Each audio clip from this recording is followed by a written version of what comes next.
Mas hoje pela manhã nós abordamos uma situação que tem a ver com o nosso próprio crescimento e amadurecimento na fé cristã. A dúvida que me levou a pregar aquela mensagem em Hebreus 5 foi a dúvida de alguns irmãos, jovens, sua maioria, com a dificuldade de quando chegam na idade da faculdade ou do segundo grau mesmo, terem que enfrentar questões que abalam as convicções. Especificamente a questão foi que alguns eram instigados pela situação, pelos estudos, pelas novas descobertas, a pensarem que o que eles criam, as convicções adquiridas a respeito de Cristo, de Deus, da Bíblia, da salvação, do pecado, do céu, do inferno, tão somente existiam porque eles foram criados nelas. Então eles foram criados numa igreja, aprendem essas coisas e quando vão para estudos mais aprofundados no segundo grau, na universidade, descobrem outras realidades. E aí alguém diz assim, você acredita nessas coisas porque você foi criado ali, sua mãe e seu pai criaram você ali, na igreja ensinaram isso para você. Se você tivesse descoberto outras coisas, você então não acreditaria nisso ou não acreditaria desse jeito como você acredita. E muitos dos nossos jovens, e às vezes até algumas pessoas com mais experiência de vida, são levados por esse engodo, por essa mentira. A verdade, há aqui, eu coloquei isso pela manhã, uma mentira e uma verdade. A verdade é que realmente você tende a confiar, tende a adquirir consistência de convicção nos ambientes em que você é criado e onde você é ensinado. Então, de fato, se você nasce numa família cristã, você vai aprender isso. Se você vem para uma igreja, mesmo depois de adulto, naquela comunidade você vai aprender a fé cristã e você vai tender a colocar a sua confiança naquilo que você aprendeu, naquilo que você recebeu ali, porque é a sua família, porque é seu pai, porque é sua mãe, porque é uma igreja que acolheu você, porque é uma igreja que recebeu você e assim vai. Isso é verdadeiro. A mentira, no entanto, está no fato de que é dito, na situação de que é dito que, bom, é por isso que você crê. Se você estivesse em outra circunstância, você acreditaria de outro modo. Qual é a mentira, qual é a falácia aí? A falácia é a seguinte, é que em quaisquer situações você estaria exposto a algum tipo de conhecimento. Você estaria exposto a algum tipo de ensino. Então, se você não estiver no meio cristão, você crescesse num ambiente científico, vamos dizer assim, você teria então aquele conhecimento e quando tivesse contato com a fé cristã, você aprenderia a questionar aquele seu primeiro conhecimento. O fato é, irmãos, que nós seres humanos fomos criados com Deus para aprender realmente dessa forma.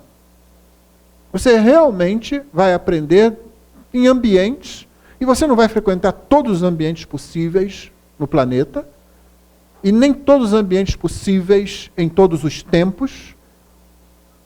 Você vai aprender algumas coisas e vai ampliar o seu conhecimento na medida em que essas coisas chegarem mais próximas de você ou você for em busca delas. Qual é o problema aqui? O problema aqui é que se trata a fé cristã como sendo um conhecimento adquirido de forma falha, de forma deficiente, de forma não autêntica, e os outros conhecimentos, não, esses são científicos, esses são mais sérios, esses foram adquiridos de uma forma mais elaborada, mais consistente, mais real. E essa não é a verdade. Pelo contrário, se você aprende a fé cristã, se você aprende o evangelho genuíno, esse evangelho genuíno ensina que você deve amar a Deus com o entendimento. Os cristãos são chamados a amar a Deus com o entendimento. Os cristãos são chamados, inclusive, a julgar as coisas. Nós somos chamados a criticar as coisas e a julgar o ensino que recebemos. As pessoas leem Mateus 7, não julgueis para que não sejais julgados, tiram do contexto aquele ensino e acham que você não pode falar coisa nenhuma sobre as coisas que você ouve. Vem alguém falando alguma bobagem acerca de Jesus e eu tenho que aceitar aquilo porque eu não posso julgar aquela pessoa. Quando o apóstolo Paulo várias vezes diz você tem que ouvir, você tem que julgar, você tem que ver o que estão dizendo aí. Esse é o ensino básico para a igreja a respeito do que você ouve. Nós somos crentes, nós não somos crédulos. Nós não saímos acreditando em qualquer coisa. O Senhor Jesus disse que nós temos que amar a Deus com entendimento. O meu amor por Deus passa pelo meu entendimento também. E então eu sou instado pelas Escrituras a julgar, a criticar as coisas que me são apresentadas. É um dever meu. Eu não posso ouvir qualquer coisa em que se pronuncie o nome de Jesus, o nome de Deus, igreja, evangelho, e aceitar aquilo a priori, sem questionamento, quando a própria Escritura elogia aqueles judeus lá de Bereia. Paulo foi lá, pregou, havia uma sinagoga lá, e aqueles judeus que estavam lá, o texto da Bíblia diz que eles foram mais nobres. Mas define por que eles foram mais nobres. Porque aqueles judeus, quando ouviram Paulo pregando, que tudo que eles criam, tudo que eles esperavam, tudo que havia no Antigo Testamento, estava sendo e havia sido cumprido em Cristo Jesus, que Cristo era o Messias, que o Messias não veio para tornar Israel a nação mais poderosa do mundo, mas para salvar pecadores dos seus pecados. O que eles fizeram? Eles foram às Escrituras para verificar se aquilo que o apóstolo dizia estava de acordo com a Escritura. E quando eles fazem isso, o autor bíblico registra, eles foram mais nobres que os de Tessalônica, cidade anterior, na qual não houve esse cuidado. Então, no momento em que eles questionam, no momento em que eles dizem, peraí, vamos saber se isso que você está dizendo está realmente aqui, o texto bíblico diz que eles são mais nobres. Paulo diz a Timóteo, considera essas coisas, pondera, quer dizer, pensa, reflete sobre essas coisas, e Deus te dará entendimento a respeito disso. Paulo diz aos coríntios, eu quero que, quanto à malícia, vocês sejam meninos, mas quanto ao pensar, e a palavra grega que ele usa ali, ela pode ser traduzida por mente ou pensamento, né? Quanto ao pensar, sejam homens maduros. Então, por isso, abordamos aquele texto, onde que se diz realmente, irmãos, que quando você vem para a presença de Deus, quando você crê no Evangelho, o que você realmente deve fazer é deixar-se, por assim dizer, contaminar pelo Evangelho. Exponha-se ao Evangelho, fique exposto ao Evangelho. É isso que a Escritura mesmo diz de si mesma. Exponha-se à Bíblia, exponha-se a Deus, porque você vai estar exposto a alguma coisa o tempo todo. E alguém abordando aquele acontecimento em que Jesus lava os pés dos discípulos, você se lembra?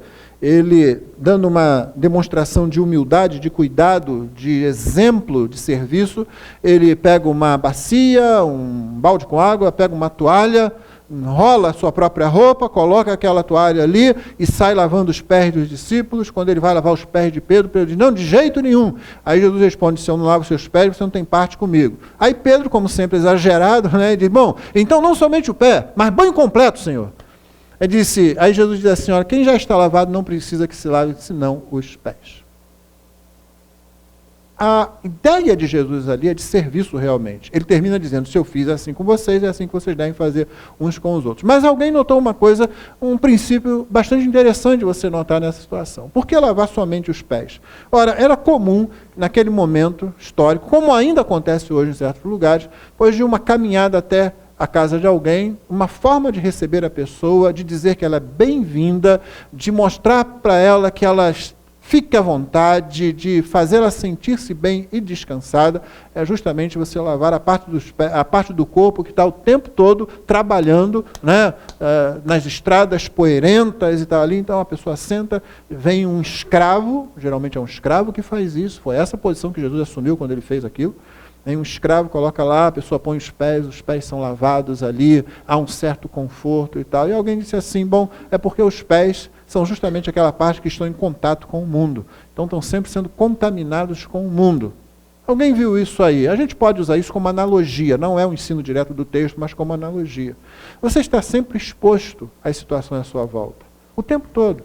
No trabalho, na escola, você está ouvindo um monte de conceitos sobre família, conceitos sobre relacionamento, conceitos sobre o ser humano. Geralmente quer se passar a ideia de que nós somos muito bons, o que nos atrapalha um pouco é a própria sociedade.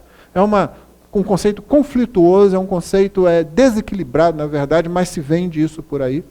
É dito que os jovens, os adolescentes sabem tudo, não precisam mais de ninguém.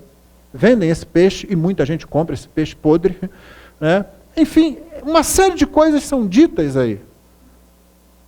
Você está exposto a essas coisas o tempo todo. E Deus tem cuidado com isso. Por isso Ele convida você a andar na presença dEle. Qual é a atitude correta da igreja com relação à cultura à nossa volta?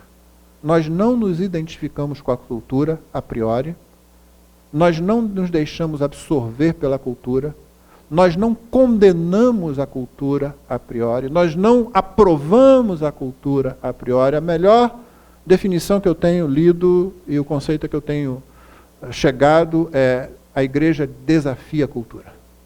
É isso que você e eu devemos fazer sempre. Nós desafiamos a cultura. Nós não recebemos a cultura como sendo demoníaca, não é isso que ela é, e nós não sacralizamos a cultura de época nenhuma ou de lugar nenhum. Ao contrário, nós desafiamos. Vamos ver o que na cultura em que nós estamos inseridos pode ser realmente algo que glorifique a Deus, e vamos ver aquilo que desonra a Deus. Então o crente não é um crédulo que recebe qualquer coisa, ele é alguém que olha para a Escritura, pela Escritura ele olha qualquer coisa que está diante dele. Esse é o crente que vai amadurecendo, esse é o crente que vai se tornando uma pessoa madura, crescendo na fé. Então ele desafia a cultura. Ele não diz isso é errado, aquilo não presta, está fora da igreja, não presta. Infelizmente a gente teria que admitir, irmãos, que tem muita coisa dentro das igrejas que não prestam. Então o crente não tem essa atitude tola, essa atitude infantil, essa atitude ingênua. Ele aprende mais, ele aprende melhor de Cristo Jesus. Por isso ele desafia a cultura. O que é que tem de bom aí? Ele aplaude o que tem de bom. Eu tive esse ano, uma coisa que eu nunca pensei que fosse acontecer, o privilégio de assistir as duas aberturas das Olimpíadas e das Paralimpíadas no Maracanã. Fiquei admirado com a capacidade de criação, fiquei admirado com a capacidade de pecado que nós temos também. As duas coisas estão presentes. Na criação, a queda e a redenção estão incidindo o tempo todo. E você vê coisas que emocionam, não porque simplesmente estão acontecendo, eu estou um pouquinho acima disso pela palavra de Deus, mas há coisas que realmente emocionam, porque você vê a glória de Deus refletida ali, ainda que a própria pessoa às vezes não reconheça Deus. E você vê coisas que você diz, isso aí abertamente é contrário ao ensino da palavra de Deus. E eu não posso coadunar com isso, eu não posso aplaudir esse tipo de coisa. Então você tem essas duas coisas, você desafia, a igreja desafia a cultura. E como é que você faz isso da melhor forma?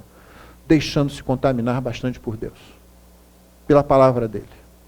E nessa noite eu quero apenas ler e comentar um pouco a contrapartida do que vimos em Hebreus, ou uma das contrapartidas que nós vimos em Hebreus no Antigo Testamento, dessa vez no livro de Josué, no primeiro capítulo. Muita gente conhece o texto, mas é o contrário, viu? Nas Escrituras, e qualquer crente que tenha caminhado com o Senhor há algum tempo sabe disso que eu vou dizer agora. Qualquer crente sabe disso. Nas Escrituras é o contrário. Você não lê as Escrituras e diz, já sei isso, não vou aprender nada daqui. É exatamente o oposto. Quanto mais você lê, quanto mais você se aproxima, mais você usufrui, mais você é beneficiado com o ensino bíblico. Então, Josué, capítulo 1, eu vou ler até o versículo 9.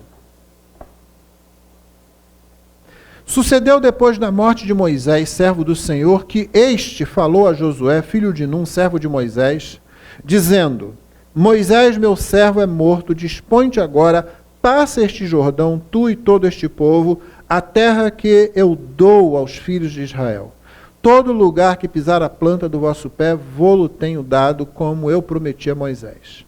Desde o deserto e o Líbano até o grande rio, o rio Eufrates, toda a terra dos heteus e até o mar grande, para o poente do sol será o vosso limite. Ninguém te poderá resistir todos os dias da tua vida, como fui com Moisés, assim serei contigo, não te deixarei, nem te desampararei. Sê forte e corajoso, porque tu farás este povo herdar a terra que sob juramento prometi dar a seus pais. Tão somente ser forte e muito corajoso para teres o cuidado de fazer segundo toda a lei que meu servo Moisés te ordenou. Dela não te desvies, nem para a direita, nem para a esquerda, para que sejas bem-sucedido por onde quer que andares. Não cesses de falar deste livro da lei, antes medita nele dia e noite, para que tenhas cuidado de fazer segundo tudo quanto nele está escrito. Então farás prosperar o teu caminho e serás bem-sucedido. Não te mandei eu? Sê forte e corajoso, não temas nem te espantes, porque o Senhor teu Deus é contigo por onde quer que andares. Deus abençoe a leitura de sua palavra. Amém. Temos um texto diante de nós em que uma pessoa está herdando uma posição e não é uma posição fácil. O grande líder que antecedeu Josué, Moisés, é o próprio símbolo da formação do conceito de nação, da ideia do povo de Israel. É o legislador, através de quem a lei de Deus foi dada. Não somente os 10 mandamentos, mas toda a legislação que tornou Israel uma nação teocrática, ou seja, cujas leis civis também eram atreladas ao culto a Deus, de modo que era assim que Israel vivia. Israel não é uma nação secular. Dificilmente você encontraria uma nação secular naquele tempo. Seria um anacronismo muito intenso, muito tolo, muito ingênuo até a gente fazer isso. Todas as nações tinham motivações religiosas. Deixa eu abrir um parênteses para dizer para você uma coisa. Hoje também é assim. O nosso secularismo não é mais nada do que um tipo novo de religião, onde nós elegemos certos ídolos, a que não damos os nomes de deuses, mas é exatamente a mesma coisa, nós nos devotamos a eles, nos dedicamos a eles e queremos viver de acordo com aquilo que entendemos, que esses novos conceitos, ou antigos conceitos travestidos de outra forma, determinam o que deve ser a nossa vida. Eu fecho parênteses para dizer isso. Toda motivação do homem é de alguma forma religiosa, mesmo quando não há uma instituição religiosa por trás daquele ser humano. Então aqui está Israel, e aqui ela tem uma legislação, a nação tem uma legislação. Moisés é morto. Deus chama Josué, que havia sido indicado pelo próprio Deus, inclusive, e ele agora tem a difícil missão de fazer aquele povo, à sombra da liderança de Moisés, herdar a terra prometida. É sempre difícil quando alguém assume o papel de liderança, tendo anteriormente existido um grande líder, tendo imediatamente que suceder a um líder muito querido, muito carismático, que enfrentou grandes coisas, que, principalmente no caso aqui, que deu origem à própria nação, por assim dizer, do povo israelita. E Moisés tem essa difícil tarefa. E o que Deus diz para ele? O que Deus está basicamente dizendo é, anda comigo. Ande perto de mim. É isso que Deus está falando para ele. Então Deus começa dizendo, Moisés, meu servo, é morto, mas como eu fui com ele, assim eu serei com você também. Essa é a grande promessa. A ideia é a seguinte, Moisés fez o que fez porque confiou em mim. Confia em mim também. Moisés fez o que fez porque andou na minha presença, ande na minha presença. O interessante das Escrituras é com quanto ela reconheça a dedicação e a fidelidade dos servos e das servas de Deus, a Escritura nunca exalta ninguém como se isso dependesse da própria pessoa. É sempre um reflexo da graça de Deus na vida daquela pessoa e do modo como aquela pessoa responde à graça de Deus, se entregando e confiando no Senhor. Sempre assim. É por isso também que as Escrituras não são econômicas quando apontam os erros dos próprios homens e mulheres de Deus. O próprio Moisés, por que ele não está aqui? Volta um pouquinho atrás no livro de Deuteronômio, você vai encontrar a razão. Porque num determinado momento na história, na peregrinação do povo, ele desobedece a Deus numa ordem que parece uma coisa tola. O povo de Israel está numa região sem água e Deus diz, eu vou dar água ao povo como já fiz outras vezes. Você chama o povo, reúne o povo, você fala a rocha, vai sair água da rocha, vai sair água da pedra. A gente fica olhando para esses milagres assim, né, e comete a coisa mais tola que qualquer um de nós pode cometer. Se liga naquele milagre ali, e não no que Deus está fazendo. Então Deus dá a ordem a Moisés, Moisés reúne o povo, só que Moisés está muito aborrecido com o povo, como muitas vezes os líderes ficam. Umas vezes uma dona de casa fica, uma mãe fica, um pai fica. Aborrecido com a situação e aquilo sobe a cabeça. Então, ali naquele momento, sabendo que é a ordem de Deus, e que o povo também sabe disso, é falar aquela pedra, porque para Deus não importa o jeito como ele vai fazer o milagre, isso aí não é problema. Para quem criou o universo, nenhuma dessas coisas é problemática. São problemáticas para nós, principalmente quando nós não atentamos para o que Deus diz. Moisés, ao invés disso, ele pega o seu cajado e bate na rocha. Sai água da rocha. Mas Moisés desagrada a Deus. Mais do que isso, Moisés, como diz o texto, não santifica a Deus diante dos olhos do povo. É mais ou menos assim. Parece que é Moisés que decide. Deus faz o que Moisés quer. A Bíblia aponta os erros de Abraão, os erros de Isaac, os erros de Jacó, os erros de José, os erros de Moisés, os erros de Davi, os erros de Salomão, os erros de todos os servos de Deus. Não tem nenhum problema. Por quê? Porque é graça. Porque não somos nós, é sempre Ele. É sempre a glória, o poder, a graça dele. Moisés fez o que fez porque confiou em Deus, e se Josué confiar em Deus, Deus será com ele e dará a vitória a ele. Essa é a ideia do texto, é uma ideia, na verdade, muito simples. Mas veja como ela vai. Deus coloca diante de Josué toda a tarefa que tem. A tarefa não será diminuída. A tarefa é realmente grande. Eu vou te dar toda essa terra. Então, para mim e para você, isso aqui não interessa muito. Quem começa a ler a Bíblia e chega aqui, ou em outros textos parecidos, diz, que parte chata. Por que eu tenho que ler um versículo como esse? Desde o deserto e o Líbano, até o grande rio, o rio Eufrates, toda a terra dos heteus, até o Mar Grande e tal. Para você pode não significar muita coisa, mas para Josué, que está para fazer isso aqui, ele está medindo esse negócio, está pensando, caramba, essa extensão toda. E eu tenho que trabalhar com esse povo, e eu vi o que Moisés passou com esse povo, como esse povo nem sempre anda confiando em Deus, como esse povo desafia Deus tantas vezes, e Deus pacientemente corrige o povo, Deus pacientemente protege o povo, Deus pacientemente supre as necessidades do povo. E Moisés sabe que tem uma tarefa grande, que há inimigos a enfrentar, Josué sabe que há inimigos a enfrentar, Josué sabe que o povo é um povo que muitas vezes se torna difícil, Josué sabe ainda que todo mundo está olhando para ele para ver, será que ele vai ser tão bom quanto Moisés? Então, para ele, isso aí tem um significado muito grande. E aí Deus dá logo uma promessa para ele, ninguém te poderá resistir todos os dias da tua vida. Como fui com Moisés, assim serei contigo. Não te deixarei, nem te desampararei. É interessante que, infelizmente, hoje, as pessoas param só no início desse versículo. Parece que muito crente está interessado só nisso. Ninguém poderá resistir todos os dias da tua vida. E aí você pensa em todas as pessoas de quem você não gosta. Eu quero essa promessa, eu quero. Como é que eu consigo isso? Agora eles vão ver. E Deus não está tratando disso. A parte mais importante do versículo é o final. Essa grande, maravilhosa promessa que Moisés experimentou de uma forma tão grandiosa naquela situação da sarça ardente. Você se lembra? Ele vai pastoreando lá, é a chamada, é a própria vocação de Moisés para o trabalho de libertador e legislador do povo.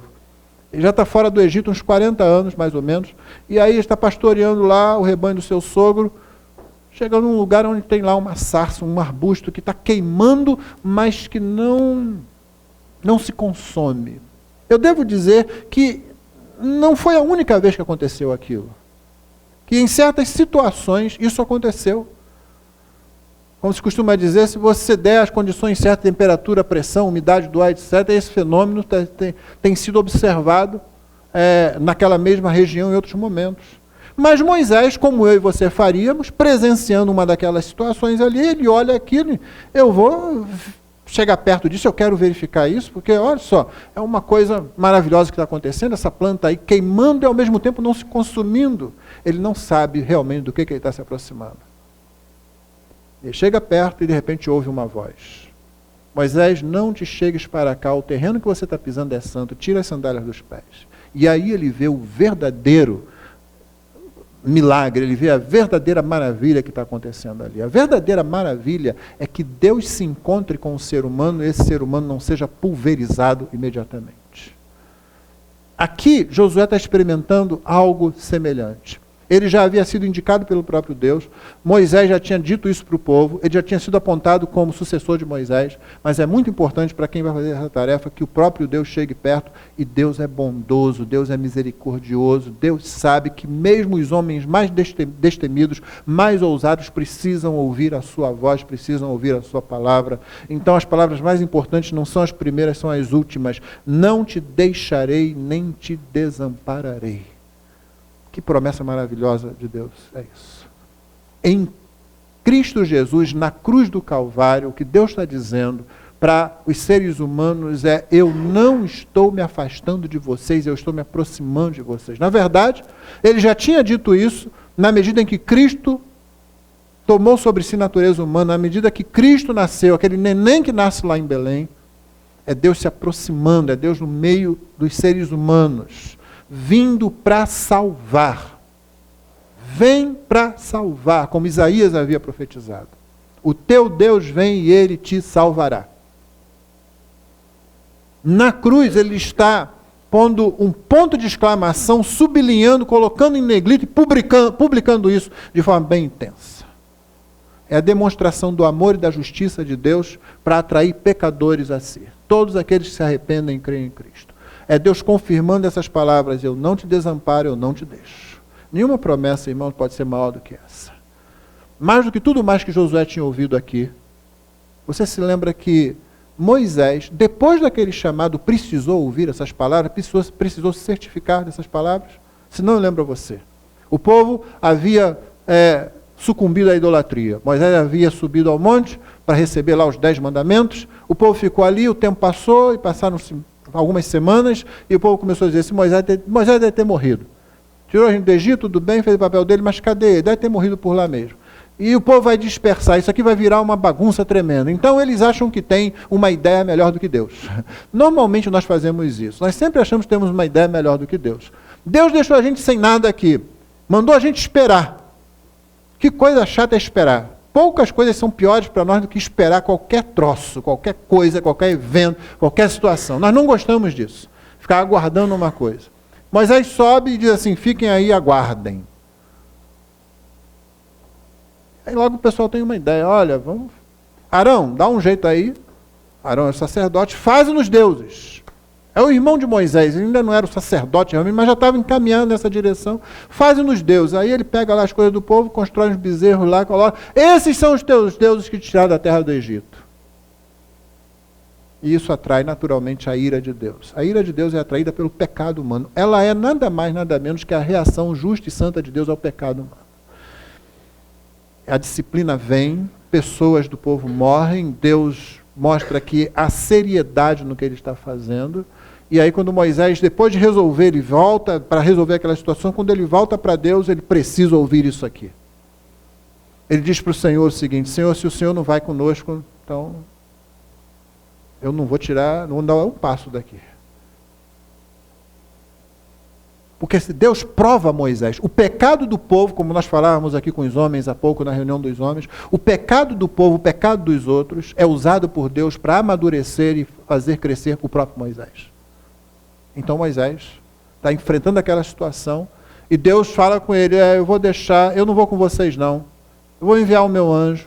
E aí Moisés: não, Senhor. E aí Moisés precisa ver a glória de Deus, Moisés precisa da palavra de Deus, Moisés precisa de um carimbo de passaporte dizendo: eu não te deixarei, nem te desampararei. Todos nós precisamos disso, irmão. É por isso que você vem à igreja constantemente, é por isso que você lê a Bíblia, você quer ler as palavras de Deus dizendo: eu estarei com você. Eu estarei convosco todos os dias até a consumação dos séculos. Vai evangelizar, vai distribuir livretos e folhetos evangélicos, dá uma lida lá em Mateus: eis que estou convosco todos os dias até a consumação dos séculos, porque sem ele nós não fazemos nada. Então essa é uma grande promessa que Deus faz a Moisés, a Josué. E ele encoraja Josué: ser forte e corajoso, porque tu farás este povo herdar a terra que sob juramento prometi a seus pais. Tão somente ser forte e muito corajoso. É interessante que às vezes, e a Bíblia tem isso em outros momentos também, no Antigo e no Novo Testamento, o que você faz para uma pessoa que está desanimada, o que você fala para uma pessoa que está desencorajada, é simplesmente dizer para ela: ânimo. E muitas vezes, irmãos, e eu diria numa grande parte das vezes, o que as pessoas realmente precisam é ouvir isso. Eu estou desanimado, é você pegar e ânimo. Eu não estou meio assim, vamos lá. Eu já tive que fazer isso com algumas pessoas, às vezes, literalmente puxar a pessoa: não, vamos sim. Não, você vai, e aí a pessoa vai. Aí a pessoa pega no tranco. Já viu? O carro quando está com a bateria arriada, você empurra o carro. Algumas pessoas, em alguns momentos, e eu diria, todos nós, em algum momento da nossa vida, Vamos precisar de alguém que simplesmente pegue ânimo. É isso que Deus está fazendo com Josué. Tão somente ser forte e muito corajoso. Mas agora ele especifica mais isso. Para teres o cuidado de fazer segundo toda a lei que meu servo Moisés te ordenou. Dela não te desvies nem para a direita nem para a esquerda, para que sejas bem-sucedido por onde quer que andares. Não cesses de falar deste livro da lei, antes medita nele dia e noite, para que tenhas o cuidado de fazer segundo tudo quanto nele está escrito. Então farás prosperar o teu caminho e serás bem-sucedido. Espera aí, ele já não disse isso antes? E se você não está muito acostumado com as escrituras, que foram escritas em hebraico, dentro de uma cultura semítica, você não vai saber que no hebraico não existe negrito, não existe itálico, não existe sublinhar. A forma como a literatura hebraica enfatiza alguma coisa é por repetir. Você repete com as mesmas palavras, ou você repete com palavras diferentes, mas a forma de dar ênfase é repetir. Então, quando Deus está repetindo isso aqui para Moisés, para Josué, é que ele está enfatizando, ele está sublinhando, ele está dizendo, é exatamente isso que eu vou fazer. E Josué está ouvindo essas palavras. O que eu tenho que fazer então? Poderia perguntar a Josué, eu tenho que ter esse livro da lei. O livro da lei é uma parte definida dentro aqui do Deuteronômio e do livro de Êxodo, onde estão os 10 mandamentos e o conjunto de legislações que o líder do povo, não só ele, mas todo o povo, só que o líder do povo muito mais, deveria conhecer muito bem. Para não pisar fora daquela linha. Para saber que andando daquele jeito, ele está andando de acordo com o caráter santo de Deus. E já tivemos chance de observar, irmãos, e você sabe disso, você que está aqui sempre ouvindo, que a lei de Deus não é um conjuntinho de faça e não faça. Não é simplesmente uma lista de proibições do que você pode fazer ou deixar de fazer. A forma como ela se apresenta é essa, mas a lei é principalmente uma demonstração gráfica do caráter santo de Deus, da nossa incapacidade de satisfazer a santidade e a justiça de Deus, e ao mesmo tempo da grande graça, da misericórdia de Deus em nos capacitar, nos aproximar dele e nos usar para fazer a sua obra. Então é isso que você tem na lei.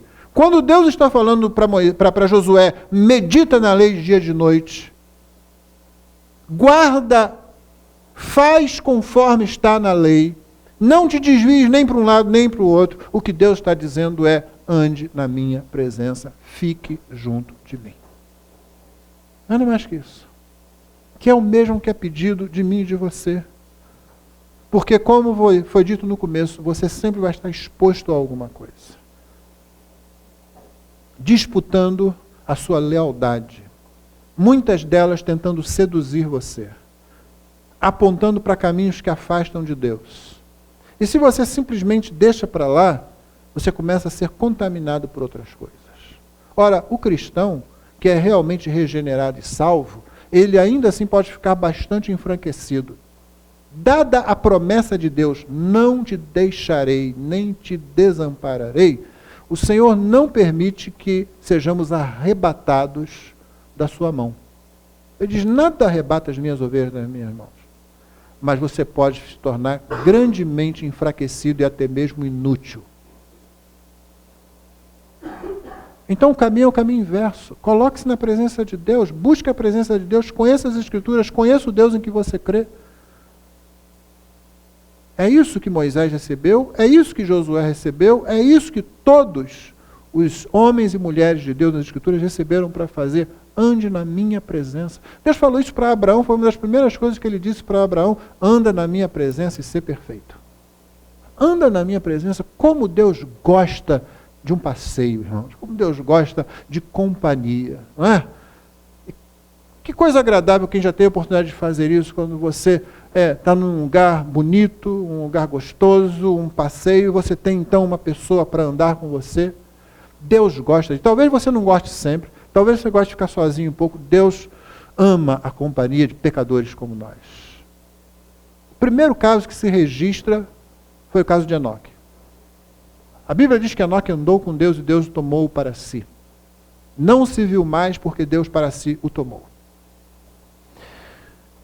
O texto está escrito num tempo verbal hebraico, e a melhor explicação que eu vi, que eu assisti disso, foi dada por um pregador que esteve pregando aqui na nossa igreja, foi Stuart Olliott. Ele deu uma pequena aula de hebraico, muito boa, porque ele falou sobre aquele tempo verbal. Então, ele deu o seguinte exemplo, que uma aluna, uma mãe lá tem 2 filhas, e as 2 estudam piano. E uma delas, você tem que insistir para estudar o piano. Vai para lá, fica lá. E ela fica lá, começa a fazer exercícios e tal. Você tem que estudar durante 1 hora, filha. Pelo menos 1 hora por dia. Já deu 1 hora? Já passou por isso? Pode não ser o piano, pode ser qualquer outra coisa, né? Já está bom? Já posso parar? Né? Assim.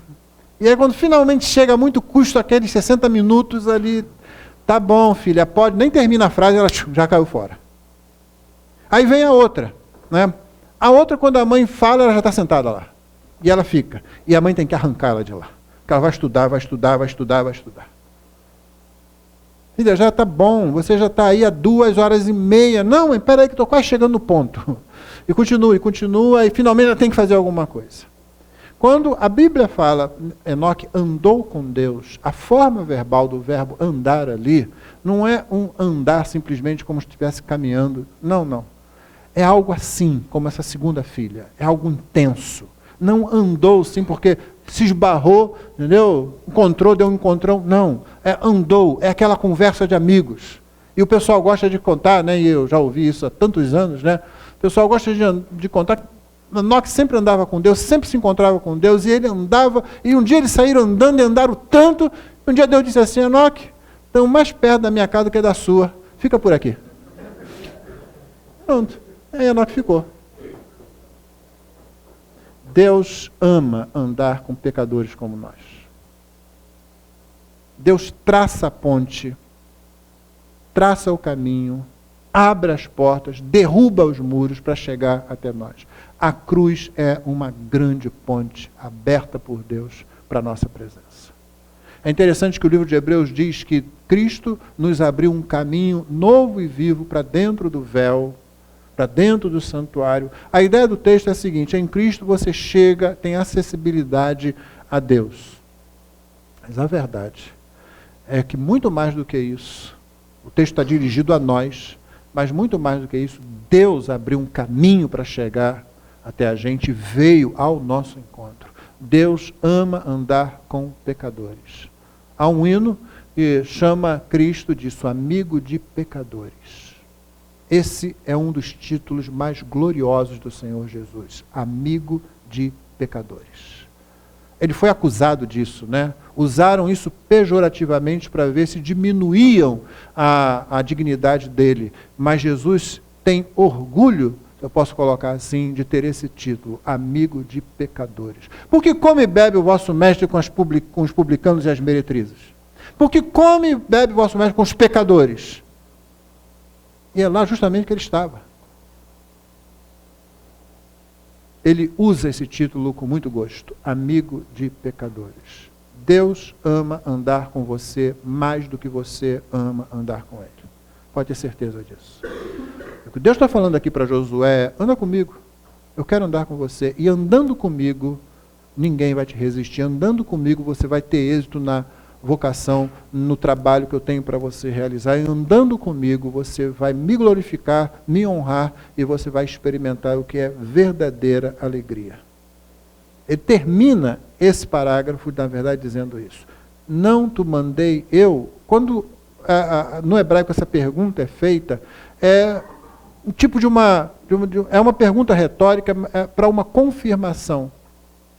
Como nós falamos aqui, às vezes, em português, assim, bem popular, né? Cara, eu não estou dizendo. No nosso caso, às vezes você olha para o sujeito e diz assim, está dizendo, não vou entrar nessa não. No caso de Deus, você sempre pode confiar. Não te mandei eu não estou falando para você. Ser forte, corajoso, não temas nem te espantes, porque o Senhor teu Deus é contigo por onde quer que andares. Então, irmã, deixe-se contaminar pelo Senhor. Entregue-se. Hoje de manhã eu mencionei na oração a figura do do rio de águas vivas, lá de Ezequiel 47. Você se lembra? Numa visão, o profeta é convidado a entrar num rio. Ele começa com uma corrente de água muito fraquinha, muito tranquila, só molhando ali o calcanhar, o tornozelo. Daqui a pouco ele anda mais um espaço e está assim, nos joelhos. Daqui a pouco ele anda um pouco mais, está na cintura. E daqui a pouco, quando ele vai mais um pouco, ele já está enfrentando uma corrente que ele precisa nadar, não tem mais pé e ele tem que nadar. O convite de Deus naquela visão é justamente que seu povo confiasse nele, que aquele é um rio que cura, sara as nações, purifica as nações. O convite de Deus é: atire-se no rio, deixe-se levar por essa correnteza. Essa é uma boa correnteza para você. O apelo aqui, o apelo em Hebreus é a mesma coisa. Anda na minha presença, anda comigo, fique comigo, contamine-se com a minha presença. Eu termino com aquela bela figura, embora para nós ela seja uma figura inferior, na verdade. Moisés descendo do monte com o seu rosto brilhando. Ele passou muito tempo lá, e quando ele desce, o rosto estava brilhando. O pessoal fica assim, tão abismado, que Moisés olha para aquilo. Esse pessoal está se ligando na coisa errada. Eles estão igual a mim, quando eu vi aquela sarça lá, aquele arbusto lá se consumindo. Não posso deixar que eles se liguem no que está errado. Eles têm que se ligar em Deus. Aí o que ele faz? Ele põe um véu. Quando Paulo trata disso na segunda carta aos Coríntios, no capítulo 3, ele diz: Moisés fez aquilo justamente porque é o que ele tinha que fazer mesmo. Era exatamente isso que ele precisava fazer. Aquela glória que desvanecia, Moisés não ficou com o rosto brilhando o resto da vida. Depois que ele desceu do monte, não ficava mais naquela presença lá, separado de Deus, o brilho ia passando, ia passando. E a ideia que ele tinha que passar para Deus, não é de um Deus que passa, não é de um Deus que desfalece, não é de um Deus que desanima, não é de um Deus que murcha. Então por isso ele cobria. Já Paulo diz assim: nós anunciamos o Evangelho com o rosto descoberto, porque essa glória não murcha, a glória da cruz não murcha, a glória de Cristo não murcha. Então deixemos-nos contaminar por algo muito superior àquilo que Moisés experimentou. Ande na presença de Deus, leia a palavra dele, passe tempo em oração, esteja no culto para adoração pública e faça o serviço aos santos. Sirva aos santos e sirva aqueles que precisam de salvação. O convite de Deus está sempre aberto. A exortação, porque não é um simples convite, é uma ordem. Não te mandei eu. Está sempre presente. Mas é uma ordem privilegiada, é um convite privilegiado. Anda comigo, eu quero andar com você. Anda na minha presença, você será realmente um vencedor. Não nos termos que às vezes se quer dar, se quer entender, né? Como eu disse, o pessoal que gosta só da primeira parte, ninguém te poderá resistir. Isso eu quero sair batendo em todo mundo, derrubando todo mundo. Não, você vai ser um vencedor primeiro contra o pecado na sua própria vida. Segundo, você vai ser um vencedor contra o mundo que tenta seduzir você e afastar você de Deus. Terceiro, você vai ser um vencedor contra o diabo, que não está tentando fazer a sua cabeça ficar girando 360 graus e rodando, mas está tentando sim trocar a verdade pela mentira de muitas formas, inclusive dentro da igreja. Então você vence esses três inimigos, porque confia no Deus que disse: não te deixarei, nem te desampararei. Que Deus nos abençoe.